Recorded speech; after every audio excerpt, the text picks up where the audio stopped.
Flash Info de ce mardi 21 juillet 2026. À la une, le Cameroun participe ce mercredi à Accra, au Ghana, à la session extraordinaire de la conférence des chefs d'État et de gouvernement de l'Union africaine consacrée à la santé. Représentant personnel du président Paul Biya, le ministre de la Santé publique, Dr Manaouda Malachi, conduira la délégation camerounaise. Les travaux porteront notamment sur l'élimination du VIH-Sida d'ici 2030, la réduction de la mortalité maternelle et le renforcement des systèmes santé en Afrique. En religion, l'Église évangélique du Cameroun prépare son conseil synodal général prévu les 23 et 24 juillet 2026 à Douala. À l'issue des travaux, les placements des ouvriers de l'Église ainsi que plusieurs décisions importantes sont rendues publiques. Le camp régional des moniteurs du culte d'enfants de la région synodale du Konki se poursuit à l'école pilote de Mbo. Ouvert le 19 juillet, il s'achèvera le 26 juillet prochain autour de la formation spirituelle et pédagogique des encadreurs des enfants. En société, à Douala, le maire Roger Bassa-Digné appelle les populations à une vigilance maximale face aux fortes pluies annoncées par l'ONAC. Les habitants sont invités à éviter les zones à risque et à participer aux opérations d'assainissement. Les opérations de recensement des biens impactés par le projet PASIC débutent ce mardi dans la Sanaga maritime. Les propriétaires concernés sont appelés à collaborer avec les équipes d'évaluation.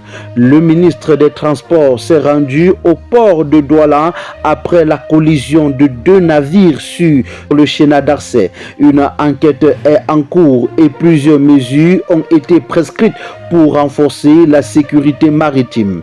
La première conférence internationale sur le fleuve Nion s'est ouverte à Yaoundé. Les participants réfléchissent aux solutions pour préserver ce patrimoine naturel tout en valorisant son potentiel économique. À Maroua, la NASLA forme les responsables de 14 collectivités territoriales à la rédaction administrative afin d'améliorer la qualité des actes produits par les communes. La ministre de l'Habitat, Célestine Ketcha-Koutès, a reçu le haut commissaire de l'Inde au Cameroun pour renforcer la coopération dans les domaines du développement urbain et de la formation. En éducation, le MINFOPRA publie la répartition des candidats au concours de formation des SENAGES. Les épreuves physiques et écrites se dérouleront dans les différents centres régionaux selon le calendrier officiel. L'université privée Siantou lance ce mardi la troisième vague de sa promotion Paul Biya. 50 étudiants rejoignent un centre d'incubation agricole à Kribi avant l'exploitation d'un domaine communautaire de 70 hectares à Batenga. À l'international, à Sao Tomé et Principe, le président Carlos Villanova est réélu dès le premier tour avec plus de 55% des suffrages. Le Mali et le Maroc ouvrent à Bamako une nouvelle session de leur commission mixte afin de renforcer leur coopération économique et diplomatique. Au Tchad, le président Mahamat Idriss Déby Itno lance la semaine nationale de l'arbre avec l'objectif de planter 10 millions d'arbres en 5 ans.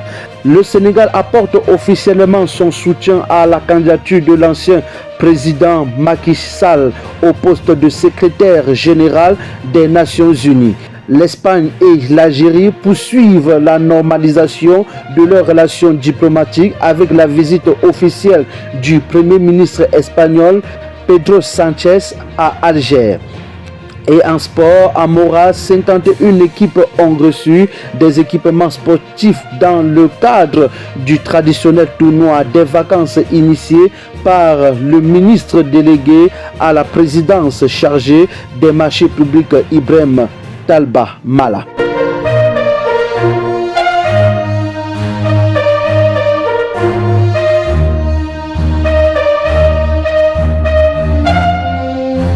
C'était le Flash Info de ce mardi 21 juin 2026 sur Kairos Info. Chaque info compte.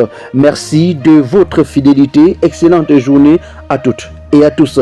Et à très bientôt pour un nouveau rendez-vous de l'actualité.